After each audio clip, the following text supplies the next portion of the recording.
Pessoal, vamos fechar aqui essa quinta-feira. Olha só, eu começo com uma pedrada, hein?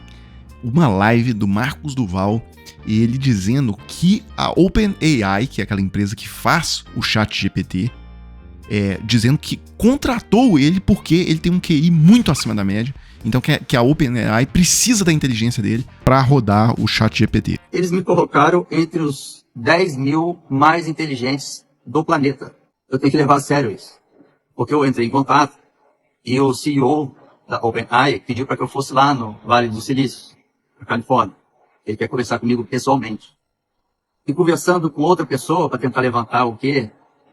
Eles estão querendo me convidar para a parte estratégica da OpenAI. Olha só. Porque, pena que não está aqui. Está no celular. Mas eu posso mostrar depois.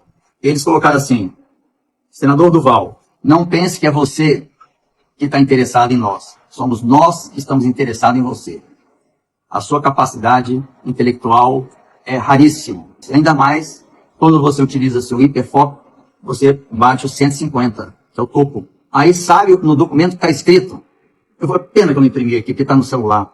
Está escrito: a sua inteligência chega próximo à do Elon Musk. E sabe quem eles falaram?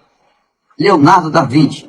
Porque Leonardo da Vinci era pintor, era arquiteto, era engenheiro, era não sei o que, era um monte de coisa. E eles identificaram que a minha carreira foi muito boa em várias coisas. E pensar que um cara desse foi eleito senador pelo Espírito Santo na mesma eleição em que na outra vaga foi eleito o Fabiano Contarato, que é um senador respeitável, etc. Mas enfim, vamos seguir aqui, porque a Damares pediu um laudo de sanidade mental, mas não é pro Marcos Duval, é pro Alexandre de Moraes. E eu acho que ninguém nunca pediu um exame de insanidade mental. E é possível, na legislação brasileira, se pedir exame de insanidade mental de autoridade. Esse homem pode colocar em risco a segurança pública de uma nação. É Bolsonaro distribuindo cloroquina pra Ema, do jardim lá do Palácio do Planalto, e ela nunca pediu o laudo. Eu até pensei 2 vezes antes de lembrar desse episódio, porque isso diminui a loucura do Bolsonaro. Esse episódio da Ema aí não foi nada perto das coisas que aconteceram. Que vacina gerava AIDS, mandando no meio da pandemia as pessoas invadirem as UTIs dos hospitais, porque ele achava que o vírus era falso, que o vírus não matava tanta gente assim. É uma coisa, enfim, a negação das vacinas, né? Demorou 8 meses pra ele... Porque o Dória fechou inicialmente. E lembrando, a vacinação começou com as vacinas do Dória, lá da Coronavac, enfim. Mas seguindo aqui, essa cena que eu mostrei foi da sessão que aconteceu ontem lá no Congresso, em que eles tentaram pelo menos levar o ex-assessor do Alexandre de Moraes, aquele talha-ferro, pra ver se o cara falava mal do Alexandre de Moraes, etc. E aí os que foram lá falar mal do Alexandre de Moraes, acabou que o talha-ferro não foi, e os que participaram ali, Glenn Greenwald, os mesmos de sempre, aquele youtuber português, Sérgio Tavares e tal. E esse assessor do Alexandre de Moraes foi um azar, né? O sujeito é um bandido, e infelizmente o Alexandre de Moraes tem vários assessores, calhou desse sujeito se tornar assessor dele. É um sujeito que tentou matar a esposa. Ele deu um tiro na direção dela, numa briga de agressão doméstica, Lei Maria da Penha, e ele foi preso em flagrante pela polícia, tá? Porque quando ele deu esse tiro, os vizinhos atentaram para a situação e a polícia chegou na hora e fez a prisão. E aí vocês podem ver nesse vídeo do Eduardo Bolsonaro aqui que esse cara agora virou o ídolo do bolsonarismo, ou seja, ele é a grande esperança de ser a bala a bala de prata contra o Alexandre de Moraes. Vocês lembram da conversa de WhatsApp dos assessores de Moraes, onde um dos juízes, o Marco Antônio Vargas, disse que o Alexandre de Moraes queria pegar o Eduardo Bolsonaro? Ou ainda, do tal use a sua criatividade em uma maneira de achar alguma desculpa para censurar a Revista Oeste? Todas essas mensagens foram endereçadas para o Eduardo Tagliaferro, que era o cara da inteligência do Moraes, que executava as ordens do Moraes na confecção de relatórios. Agora dá uma olhada aí no que o jornalista Alan dos Santos acabou de divulgar, um áudio do próprio Eduardo Tagliaferro. Dizer para você que nesse momento eu estou em silêncio, eu estou recluso, pensando muito na minha segurança da minha família, pensando bem disso sobretudo. Em breve, assim que eu tiver um pouco mais confortável, tudo será esclarecido, todos saberão tudo, entendeu? Eu estou sendo aí perseguido, né, pelo Judiciário, pela Polícia Federal. E hoje também, numa audiência pública no Senado, presidida pelo senador Flávio Bolsonaro, o jornalista português Sérgio Tavares falou disso daqui. Muito gravíssimo, onde temos o homem forte de Alexandre de Moraes, a dizer que tem medo que lhe matem a família, tem medo que o matem a ele, desesperado, a dizer que tinha provas para deitar Alexandre de Moraes abaixo. Estamos a falar do chefe do gabinete de luta contra a desinformação de Alexandre de Moraes. Homem forte do Moraes se propondo a abrir a boca para falar dos crimes dele. O que importa é que nunca surgiu uma mensagem vinda de um telefone do Alexandre de Moraes, nada. Tá? Nunca apresentaram nada vindo do Alexandre de Moraes. É sempre um disse-me-disse de terceiros, etc. Bem, mas seguindo aqui, eu acho que a notícia talvez mais importante do dia seja que o careca do INSS vai cair no colo do Bolsonaro. Tá? Tudo indica. Porque, primeiro, só lembrando quem que é esse sujeito. Segundo a polícia, empresas do careca do INSS recebiam dinheiro das entidades investigadas.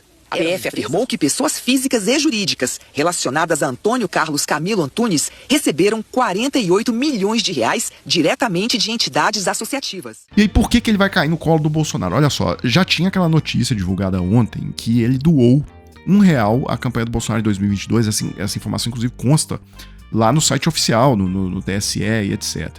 Agora, esse valor de R$1 chamou a atenção, tá? E eu tenho que agradecer as pessoas que comentam aqui na página e tal. Um espectador aqui do Desmascarando me alertou para o seguinte, e aí eu relembrei desse episódio mesmo. Havia uma corrente entre os bolsonaristas, é porque o nível de psicopatia é tão grande, de loucura, de insanidade, que a gente até esquece dos episódios.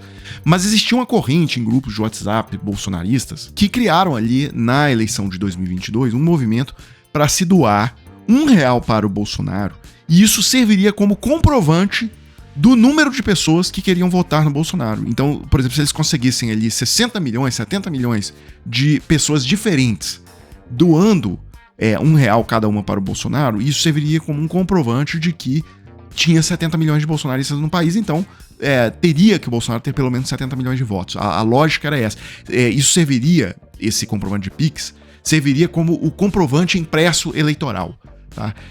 Então eles diziam, olha só, muitos dos conteúdos postados nos grupos usam um tom inflamado e justificam a doação como forma de impedir uma fraude eleitoral.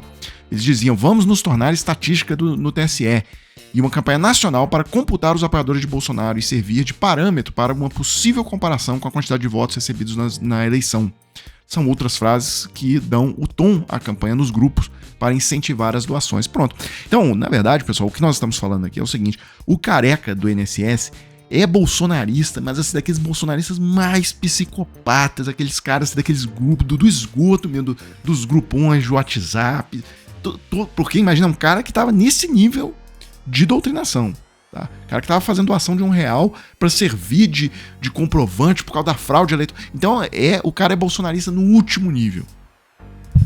E aí as coisas vão se avolumando, porque o cara que mais recebeu dinheiro do careca do INSS é aquele cara que era o procurador-chefe do INSS. E ele foi nomeado pelo Bolsonaro. Tá? Mostrei pra vocês aqui até a portaria de nomeação dele. Foi nomeado em abril de 2020. E hoje surge na Folha de São Paulo uma notícia: ex-ministro citado pela Polícia Federal, no caso do INSS, foi assessor de deputados do PL e do MDB e filiado ao PSD. José Carlos Oliveira trabalhou nos gabinetes de Março Alvino, do PL de São Paulo. Tá? Então, vocês vejam que a coisa, você começa a remexer ali, tá começando a aparecer Bolsonaro nesse esquema do INSS, né, que foi desbaratado agora pela CGU e pela PF do governo atual. Pessoal, agora eu quero falar com você que tem interesse de faturar entre 2 a 6 mil reais trabalhando de casa, tá? 100% home office. Hoje em dia, nas plataformas digitais, existem várias formas de você obter esse resultado. E olha só, não é bet, não é casa de aposta, não é porcariada nenhuma disso. É trabalho sério, é trabalho de verdade e é pra quem tá interessado no assunto, tá? Então, eu consegui aqui a autorização de 3 pessoas que fecharam com a gente pra mostrar o depoimento delas sobre o que elas acharam aqui, qual foi o retorno que elas obtiveram. Então, Marcos Viana, por exemplo, conseguiu $679 em 2 semanas após iniciar com o Clayson. Isso, numa conversão simples, dá R$ 3.870. Vamos para o segundo caso que autorizou aqui colocar o depoimento. O Luiz Felipe falando, olha, depois eu comecei lá com o Clayson e tal, em um dia eu fiz $101, tá? Isso aí dá aproximadamente R$575. E só pra gente fechar aqui, eu queria mostrar o que disse a Joyce Araújo. Ela também autorizou a divulgação aqui do depoimento dela. Ela teve o melhor resultado, tá? $1.098, tá? Isso aí dá na conversão R$6.258. Então é o seguinte, se você quiser saber como que faz, etc., clique no link que aparece na descrição do vídeo aqui embaixo, e aí você vai ser remetido a conversar com o Clayson e vai ter todos os esclarecimentos. Pessoal, então é isso. Eu fecho esse vídeo agora e volto numa próxima oportunidade.